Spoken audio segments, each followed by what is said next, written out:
আমাদের সবাইকে একেবারে ঐক্যবদ্ধ হয়ে কাজ করতে হবে। বিএনপি, জামাত ইসলাম, ইসলামী আন্দোলন, এনসিপি সহ বাংলাদেশের অন্যান্য রাজনৈতিক দল, গণতন্ত্র মঞ্চ, 12 দলীয় জোট, যারাই বাংলাদেশে ফ্যাসিবাদ বিরোধী শক্তি আছেন, সবার প্রতি আমার সর্বশেষ আহ্বান, এক থাকুন, একতাবদ্ধ থাকুন, ছাড় দেওয়ার মানসিকতা অর্জন করুন।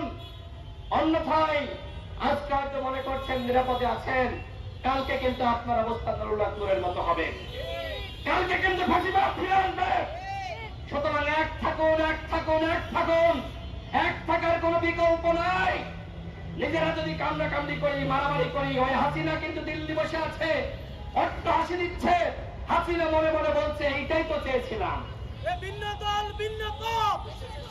সুতরাং যারা কামড়াকামড়ি করবেন, যারা আমাদেরকে বিভাজিত করবেন, মনে রাখবেন তারা কিন্তু হাসিনার এজেন্ডা বাস্তবায়ন করতেছেন, হয়তো বুঝে করতেছেন অথবা না বুঝে করতেছেন। সুতরাং আসুন আমরা সবাই এক থাকি।